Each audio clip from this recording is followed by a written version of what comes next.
지금 정말 헌재가 우리 모든 국민들이 숨이 넘어가기 직전에 선고 날짜를 지정을 했습니다. 4월 4일 11시인데요. 이 선고 날짜 예상을 하셨습니까?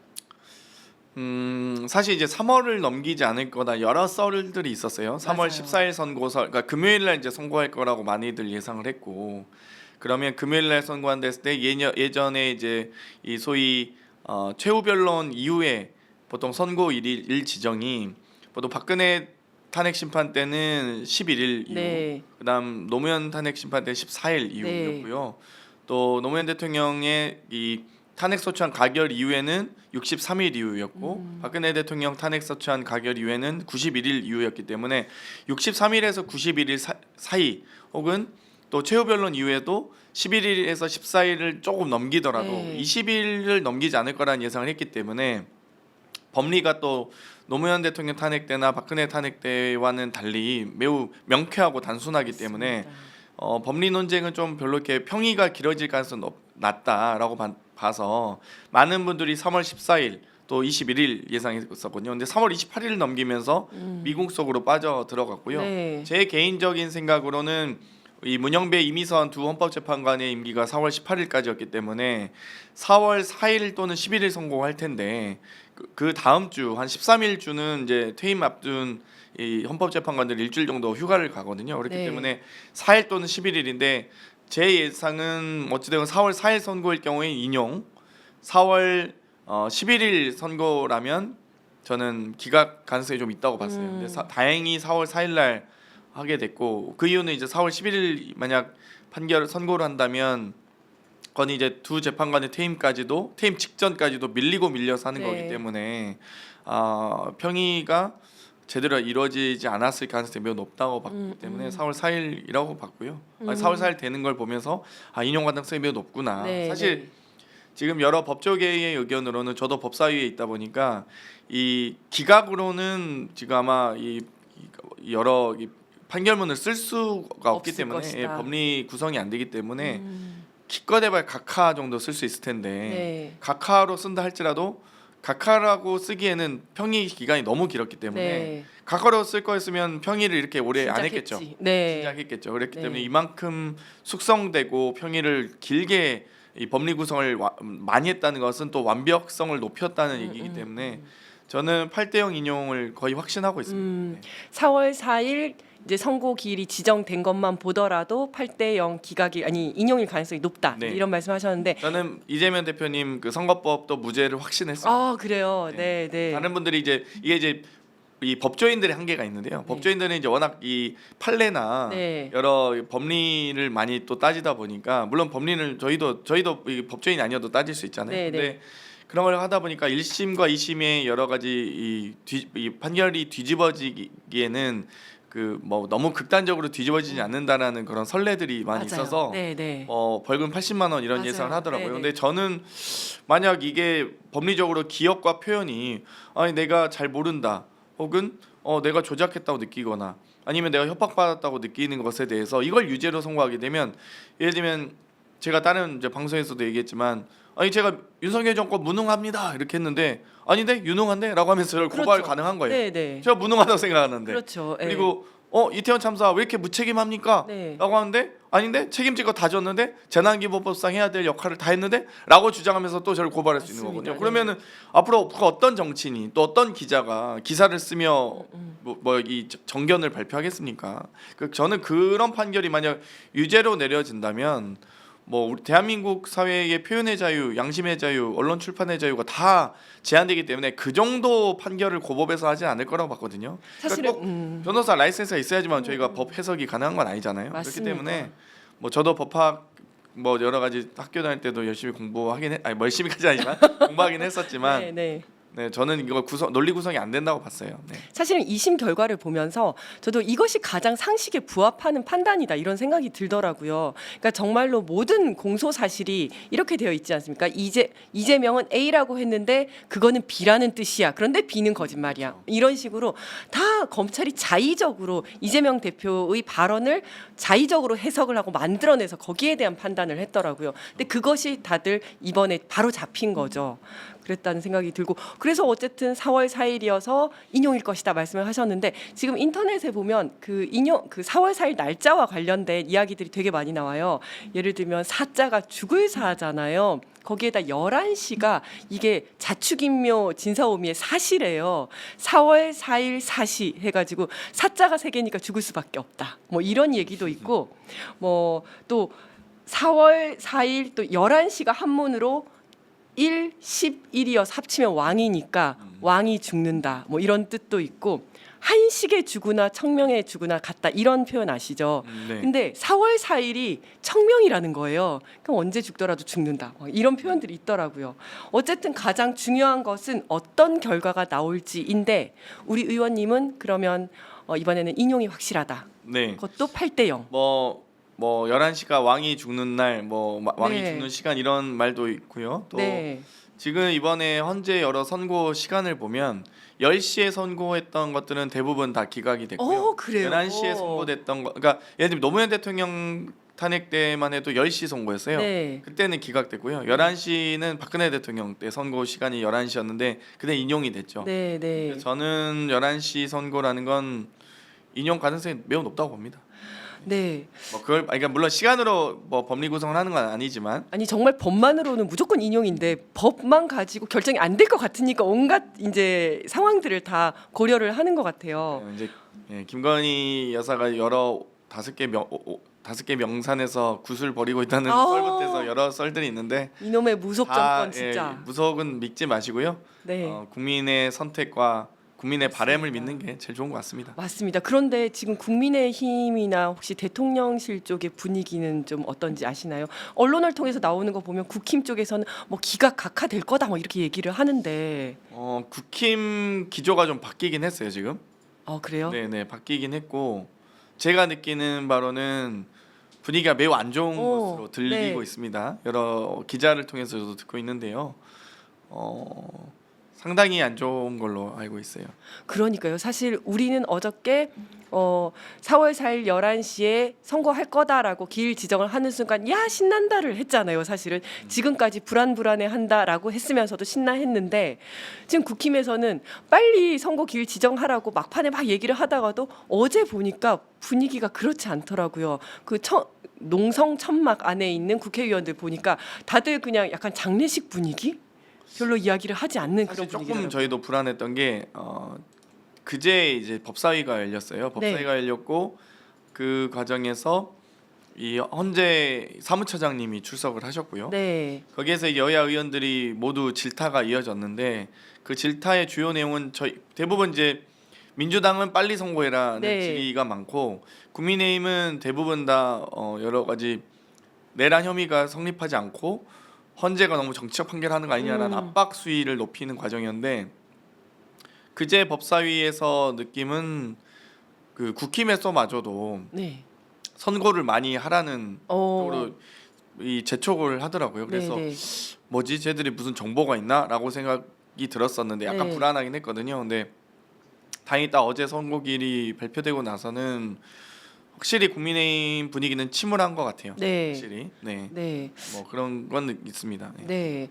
당연히 인용될 거라고 믿고는 있지만 아주 정말 만에 하나라도 윤석열이 복귀를 한다면 그로 인한 파장은 정말 엄청날 수밖에 없지 않습니까? 저는 윤석열이 뭐 이제 기각이 돼서 복귀한다라고 하면 민주당 국회의원들뿐만 아니라 뭐 기자들 방송국뿐만 아니라 제가 보기엔 가장 걱정해야 될 분들은 헌법재판관님들이라고 생각해요. 맞아요. 이번에 서부지법 난동에서도 봤듯이 폭동에서도 봤듯이 과연 저는 경찰이 정말 최선을 다해서 막아줬나라는 의구심이 있긴 하거든요.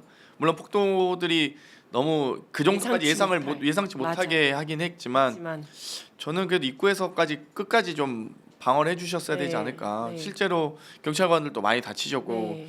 그 정도까지 폭력이 행사됐다면 경찰이 그걸 막는 수준을 떠나서 전부 다 현행범으로 체포하고 연행했어야죠. 했었는데, 네, 저는 그런 아쉬움이 있는데 그리고 그 폭도들이 실제 1층을 거쳐서 7층에 있는 영장 판사실까지 직행하는 맞아요. 부분들 네. 법원의 구조를 저도 모르고 있는데 판사실은 판사 이름을 적지 않거든요. 근데 네. 판사의 이름까지 특정해서 갔다는 것은 또 영장 판사 누군지까지 알고 있었다는 것은 저는 상당한 수준의 정보가 있었다고 보고요. 맞습니다. 그런 부분이 좀 아쉬운데 어찌됐건 만약에 기각이 돼서 뭐 윤석열이 복귀한다?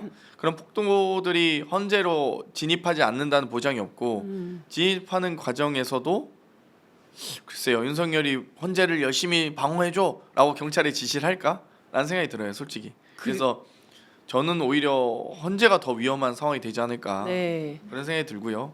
뭐 헌재뿐만 아니라 뭐 여러 이제 기자님도 물어보시던데 기각되면 어떻게 상황이 될 것 같냐 해서 모 의원님은 뭐 불복 선언이라도 해야 된다 뭐 이런 얘기를 하시는데 저는 그런 말들이 다 소용없는 얘기라 봐요. 기각이 되면 뭐 저희가 뭐 국회 안에서 뭐 불복을 한다 한들 뭐 무슨 의미가 있을 거며 네.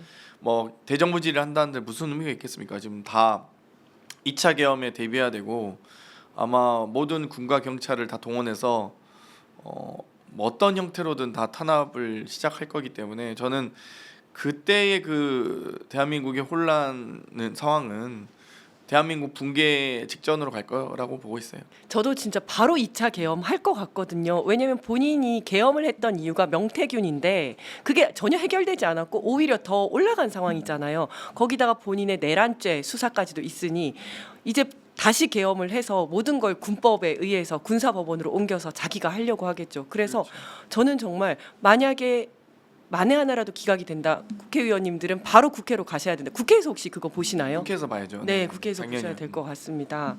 그래서 이런 만에 하나 있을 가능성에 대해서도 대비를 하고 계신다는 점을 말씀드리겠습니다. 아, 제가 또 궁금한 거는 국힘은 이제 3일 이 3일이 정말 중요하지 않습니까? 도대체 저쪽에서는 3일 동안 무엇을 할 것인가? 그러면 우리는 무엇을 해야 하는가? 그리고 우리 시민들은 선거가 날 때까지 뭘 해야 될지 이런 것들에 대해서도 좀 의견 부탁드립니다. 일단 저희가 4월 2일 오늘 이제 재보궐선거 시작으로 또 투표에 참여하실 선거구 주민들께서는 투표에 참여해 주시고요. 또 오늘 내일 모레까지 뭐 이 4월 4일 선고 11시 인용 결정 전까지는 시민들이 똘똘 뭉쳐 있어야 된다라고 보고요.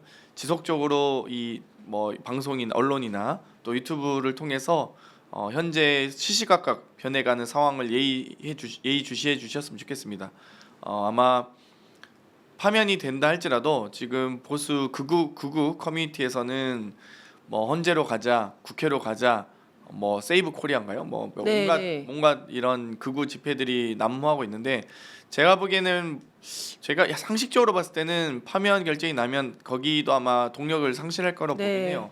더 이상 이제 관광버스 대절하거나 뭐 금품을 살포하면서까지 동원하기는 어려울 거라 보는데 그럼에도 불구하고 또 한편으로는 또 이 서부지법 폭동에 대한 경찰의 수사가 이어지면서 정광훈 쪽으로 보이는 이 극우 집회가 그러니까 극우 폭도들이 여러 명이 이제 연행되고 네. 나서 확실히 커뮤니티에서의 선동이나 이런 부분이 많이 약화됐다는 들었죠. 네. 그런 보고가 있습니다. 그렇기 때문에 그런 뭐 분석이 있기 때문에 어찌됐건 뭐 헌재나 국회로 쳐들어올 수 있는 가능성 매우 낮다고 보지만 어찌됐건 시민들께서 계속 예의주시해 주시고요. 아마 뭐 그럴 리는 없겠지만 기각이 되면 정말 전 국민적 소요 사태가 있지 않을까 뭐 이런 생각도 들고 참 네. 뭐 어쨌든 인용 파면을 확신하기 때문에 그때까지 꼭 언론과 유튜브를 통해서 소식을 집중해 주셨으면 좋겠습니다. 네, 말씀하시는 동안 또 많은 분들께서 댓글 달아주셨습니다. 파파의 목소리께서 장경태 화이팅, 장경태가 민주당 아이돌 아닙니까? 맞습니까? 라고 하죠. 아이돌이라고 하기엔 이제 저도 이제 나이가 들어서 민망하긴 한데요.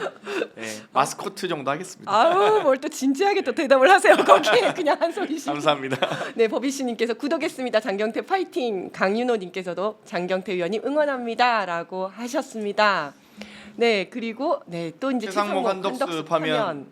저는 이번에 한덕수 이 파면에 대한 기각 결정에 대해서 탄핵 기각 결정에 대해서도 이 5명의 기각과 2명의 이 각하 또 1명의 인용이 있었는데요. 저는 한덕수 기각을 보면서 윤석열 파면 결정은 대부분 인용이 되겠구나라고 더 예측을 했던 게 뭐 정말 말도 안 되는 정치 평론가들이 방송에 나와서 좀 뭘 알고나 떠드는 건지 모르겠는데 한덕수 탄핵 기각을 보면 윤석열 기각이 확신이 들었다 이런 얘기를 하잖아요. 네. 만약 기각할 거였으면 한덕수 탄핵 선고 때 이 사이 비상계엄에 대한 여러 가지 이 어떤 위법성이나 이런 얘기를 거론을 그러니까 비상계엄에 대한 당위성을 좀 더 언급을 했을 가능성이 높거든요. 네, 네. 그런데 각하 결정한 두 명의 재판관도 이 정족수 문제만 걸었고 얘기하고. 절차적 하자에 대해서 아무도 그러니까, 네, 네. 그러니까 절차적 하자에 대해서만 문제 제기하지 내용에 정족수에 대해서는 대한 하지 그 실제 탄핵 선고 그러니까 탄핵 소추안의 내용을 비판하거나 하지 못해요. 맞아요. 네. 이 한덕수 이 탄핵 소추안의 주요 내용은 이 소위 내란 과정에서의 공범 혐의라든지 마은영 헌법재판관의 미임명, 상서특검 후보자에 대한 그 추천 요구, 미추천 요구 이런 부분들이 다 들어가 있는데 거기에 대해서는 아무도 비판하지 못하거든요. 심지어 기각 중에서도 한 분은 이 마은영 미임명에 대해서는 그 어떤 상당한 기간을 보장해 줘야 된다. 네. 그 기간에 대한 어떤 제한이 없다라고 이 기각 결정에 소수 부대 의견으로 넣기 때문에 사실 그 부분도 저는 뭐 일정하게는 일리가 있다고 보는 게 마은혁 재판관 권한쟁의 심판 전에 선고 전에 한덕수 총리에 대한 탄핵 소추가 탄핵 됐죠. 소추가 됐기 때문에 가결이 됐기 때문에 뭐 그 부분은 그럴 수 있는데 이제는 최상목 대행 같은 경우는 헌재의 마은혁 헌재 재판관 인용 결정에도 불구하고 미임명한 거기 때문에 네. 그건 명확하거든요. 위헌의 헌재 정도가 훨씬 선고를 높죠. 훨씬 네. 높기 때문에 저는 그러니까 최상목 대행은 저는 탄핵 인용될 가능성이 높다고 봐요. 헌재 네네. 선고 이후에도 임명하지 안 하고 않았기 있고. 임명을 뭐 지연시켰기 때문에 근데 한덕수는 뭐 약간 애매한 부분이 있었다. 물론 그것도 지체 없이 임명하여야 하지만 그 부분에 대해서는 탄핵이 위법 위헌적이지만 탄핵이 이를 정도 아니다라는 소수 의견이 있었고 네. 그 이후에 어찌됐건 선고가 있었기 때문에 저는 그 기각 판결을 보면서 아무도 비상계엄에 대한 위법 위헌성 내용이라든지 내란 행위에 대한 비판은 아무도 못하는구나.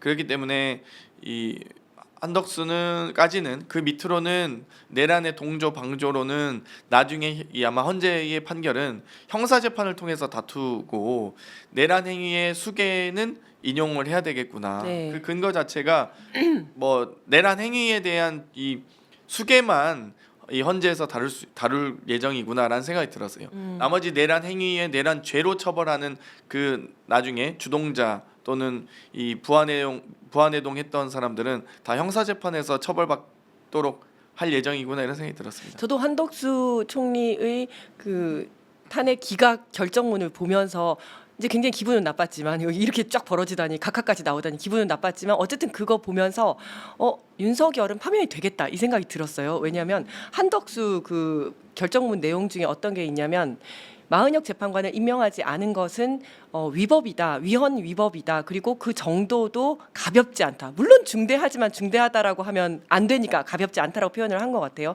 가볍지 않다. 하지만 그럼에도 불구하고 파면을 하지 않는 이유는 지금 대통령이 없는데 국무총리까지 없으면 나라가 너무 국정마비 되지 않겠냐 이런 내용이 나오거든요. 그렇죠. 네, 그러니까 먼저 한덕수는 돌려보내고 대신에 윤석열은 파면하겠다라는 뭔가 예고편을 보는 듯한 느낌이 들었어요. 그리고 만약에 둘 다 기각을 할 것 같으면 굳이 한덕수를 먼저 기각할 필요가 그렇죠. 없잖아요. 윤석열을 그냥 기각해서 돌려보내면 되는 건데 그래서 그걸 보면서 윤석열은 파면이 되겠다 이런 생각이 들더라고요. 그래서 또 많은 분들이 궁금해하고 계시는데요. 그러면 한덕수 총리와 최상목 대행에 대한 그 탄핵은 진행을 계속 하는 거죠. 저는 일단 이 뭐 지도부와 원내대표단이 고민을 많이 할 거라고 보는데요. 최상목 대행에 대해서는 탄핵을 진행하는 게 어떤가? 네. 왜냐하면 헌재 선고 이후에도 헌법재판관 임명하지 않은 건 그렇죠. 사실 이제 헌법재판관의 구성에 대해서도 사실 이 헌법재판소 구성이 아주 삼권 분립에 부합하게 구성이 돼 있잖아요. 뭐 대통령의 임명권 3인, 네. 국회 추천권 3인, 대법원장 지명권 3인으로 나눠져 있고 그렇기 때문에 이 추천권과 지명권, 대법원장과 국회의 권한을 침해했을 때에는 탄핵의 사유가 된다는 선례를 남겨야 된다고 봐요. 네. 특히 추천과 지명뿐만 아니라 헌재의 권한쟁의 심판을 통해서 헌재가 만약 임명하라는 선고를 했음에도 불구하고 네. 국회 추천권 침범이다라고 인용했음에도 불구하고 임명하지 않은 것에 대해서는 이 헌법 판례를 남겨놔야 된다라고 보고요. 맞습니다. 한덕수 대행에 대해서는 뭐 만약 내일 모레 이제 윤석열 파면이 확정이 되면 뭐 그 부분까지는 좀 뭐 보류할 수 있다라고 보고요. 네, 네. 어차피 그 나머지 이 대통령 탄핵이 인용되면 그 나머지 밑에 분들은 다 국무위원 당시 위법위헌적인 비상계엄에도 불구하고 장관직 국무위원직 사퇴 표명을 하지 않은 분들은 다 내란 공범으로 이 형사재판에서 수사 및 기소돼야 된다고 봅니다. 맞습니다. 그리고 이렇게 되면 뭐 한덕수 총리 권한대행은 그냥 60일 대선 잘 관리하시고 퇴임 이후에 수사 받으시고 다 재판 받으시면 됩니다. 맞습니다. 자, 그리고 또 이제 국민들께서 걱정하시는 부분, 우리가 또 가장 걱정하는 부분이 4월 4일 날 헌법재판소 결정이 딱 나고 나면 그 이후에 혼란 상황이 되지 않겠냐, 어떤 형식으로든지 간에. 그래서 지금 경찰에서는 거의 이제 비상 사태, 가포비상 네, 가포 비상을 하고 있거든요. 근데 탄핵 심판 당일에 윤석열이 나와야 한다는 의무 규정은 없지만 또 나올 수도 있는 거 아니겠습니까? 어떻게 생각하세요? 헌법재판소에 나오리라고 보세요?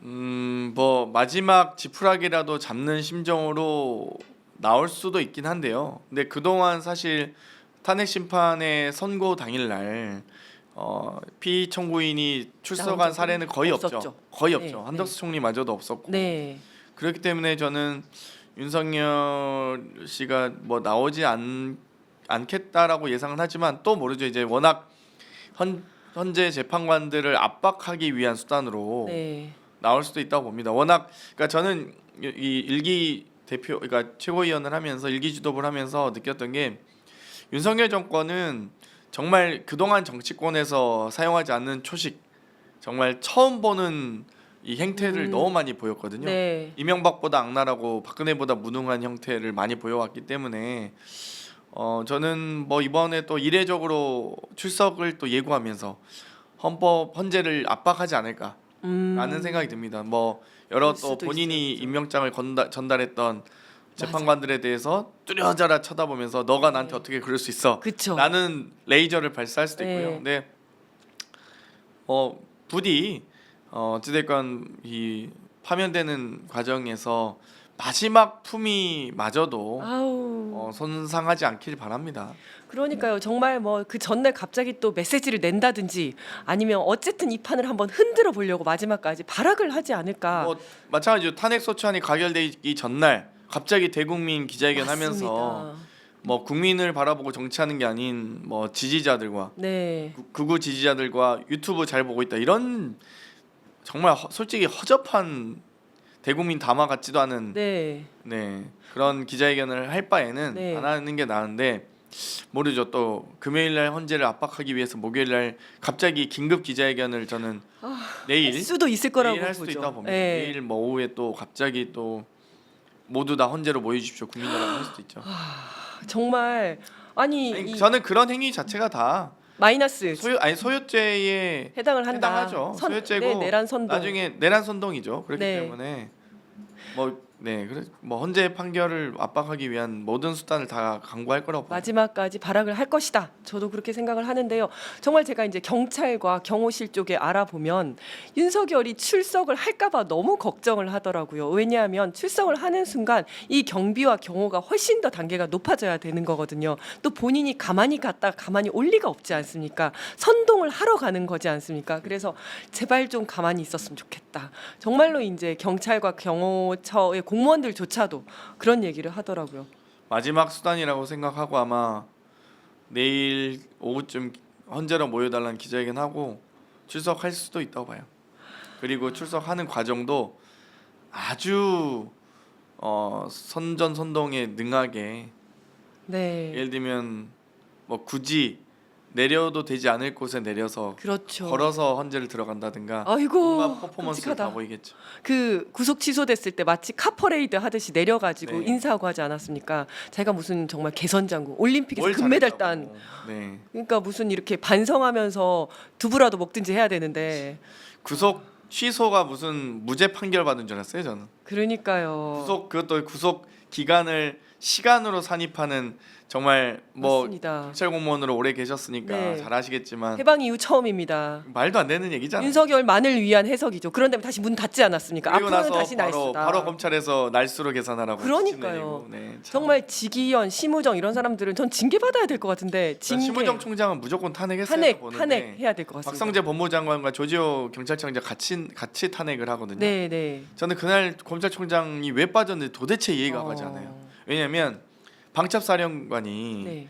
계엄 당시에 비상계엄 당시에 이 국정원 1차장에게도 전화하고 경찰청장에도 전화하고 심지어 뭐 특전사 뭐 수방사 다 전화하지만 심지어 대법원에까지도 네. 연락을 해서 법원 사무관 파견해 달라고 요청을 하거든요. 네. 그런데 과연 검찰총장에게 요청을 안 했을까? 대검이 요청 안 했을 일이 없거든요. 그럼요. 아니 당연히 국정원에게 체포조 운영해 달라고 한다든지 위치 추적에 요청한다든지 뭐 경찰에 위치 추적한다든지 대법원에도 빠르게 판결을 내릴 수 있도록 하는데 저는 검찰에 최소한 특수본 요청은 했을 거라 봐요. 네. 포고령 위반 특수본. 네. 그래서 포고령을 위반한 정치인과 언론인에 대해서 빠르게 기소하고 군사법정에 세울 수 있도록. 네. 그러니까 1심 포고령 위반은 다 1심은 군사법정에 서잖아요. 네, 네. 그러면 군사법원의 중령 대령들이 다 선고를 낼 텐데 네. 비상계엄 상태에서 누가 그걸 무죄를 선고하겠습니까? 다 유죄로 그렇죠. 하겠지. 네, 네. 사형을 제외하고는 사형을 해야지만 3심 가는 거잖아요. 네. 사형 안 하고 무기징역 다 때려서 다 저희 뭐 다 이미 빵에 넣을 수 있는 거죠. 그렇죠. 그렇죠. 1심으로 끝낼 수 있는 거니까 사형만 3심 가니까 네. 계엄하에선. 그래서 저는 빠르게 기소할 수 있는 기소팀 특수본을 구성하지 않았을까? 이런 그 정도 기획안을 만약 누군가 확보했다면 그건 제가 보기에는 어마어마한 일일 텐데 뭐 물론 검찰 내에서 누가 그걸 뭐 하다못해 수사관을 할지라도 누가 그걸 공개하겠습니까? 검사들이 공개할 리는 없겠죠. 그렇죠. 본인들이 끝나는 이정표가 되는 걸 알 테니까요. 맞습니다. 또 법이슈님께서 영장 고고 썩렬이 윤석열 구속 방법 없나요?라고 하셨는데요. 이제 윤석열이 탄핵이 인용이 되면 더 이상 대통령이 아니기 때문에 다시 구속을 할 수가 있죠. 그러니까 다시 그렇죠. 수사를 할 수가 있고 당연하죠. 불소추 특권이 적용이 안 되기 때문에 지금까지는 대통령이어서 내란죄 외환죄로만 수사를 하고 기소를 할 수 있었는데 이제 탄핵이 인용이 되면 더 이상 대통령이 아니기 때문에 어떤 범죄로든 모든 범죄 행위로 다 네, 구속 수사하고 가능하죠. 구속하는 거. 지금 당장 뭐 명태균 사건만 하더라도 정치자금법 위반, 공직선거법 위반이지 않습니까? 그리고 특수공무집행방해. 의 피의자로 입건이 된 상태예요 그렇죠. 지금. 근데 그것과 관련해서도 바로 수사 그리고 체포 과정에서 뭐 공무집행방해 맞습니다. 너무 많이 했고요. 네네 총 쏴서라도 막아라 뭐 이런 얘기 어, 계속 나오고 있지 않습니까? 명태균과 관련된 공직선거법 위반이라든지 정치자금법 위반 사유뿐만 아니라 네. 뭐 여러 뭐 양평고속도로부터 너무 많기 때문에요. 네네. 윤석열과 관련된 여러 혐의들 공천 개입과 관련된 것들은 뭐 네. 워낙 차고도 넘치기 때문에 네. 다른 여죄로도 충분히 구속 사유가 차고도 넘치죠. 네. 역사상 이렇게 범죄를 대통령의 직위에 있으면서 이렇게 범죄를 많이 저지른 사람이 있을까라는 생각이 들 정도니까요. 네, 맞습니다. 진김님께서 윤석열 혐의가 100개가 넘는데 어디서 긴급 체포가 되어도 하나도 안 이상합니다. 네, 저도 그렇게 생각합니다. 그렇죠. 근데 아까부터 계속 말씀하시는데 민주곰이 뭔가요? 민주곰이 그 집회 나가면 파란색 그 네네네. 인형 그거죠. 저희 동대문을에 또 우리 당원께서 청년위원장이신데 그 파란색 곰을 입고 위원장을 누비고 계세요. 그래서 저 그 안에 누가 계신지 너무 궁금했거든요. 네. 그 앞에 그 이렇게 메고 오시는데 동대문. 동대문을에서 나오시는 거구나. 네네 저희 너무 지역입니다. 동대문. 춤도 잘 추고 발재간이 아주 그냥 예. 그래서 저 도대체 누구시지 엄청 궁금했었어요. 네. 너무 귀엽더라고요. 네 좋은 아이디어죠. 네, 네. 아 청년 위원장님이세요? 네. 아, 그러시군요. 아니 근데 너무 황당한 소식이 또 있었어요. 어제 헌재 선고일 발표 이후에 윤석열 측에서 새로운 대한민국이라는 책을 내겠다라고 하면서 혹시 그 소식 들으셨어요? 몰랐네요 전. 아, 별로 이렇게 너무 바쁘셔서. 관심이 없어가지고. 네, 뭐 사실 모르셔도 될 만한 내용입니다. 저 너무 황당해서 바로 이제 뒤로 가기 했는데요. 뭐냐면 윤석열 측에서 12.3 비상계엄의 정당성 등을 담은 새로운 대한민국이라는 책을 출간한다고 합니다. 네, 이 책에 참여한 몇 면이 아주 대환장이거든요. 김기현, 나경원, 윤상현, 조정훈 의원 뭐 이렇게 나오고 그다음에 또 이제 어떤 교수님들 백지원 전 대변인, 헌법학자인 이인호 중앙대 교수님, 그리고 심규진 스페인 IE대 교수, 심평 도태우 변호사, 복거일 작가, 전한길 강사까지 12명이 12상 계엄이 정당했다라는 내용으로 새로운 대한민국이라는 책을 낸대요.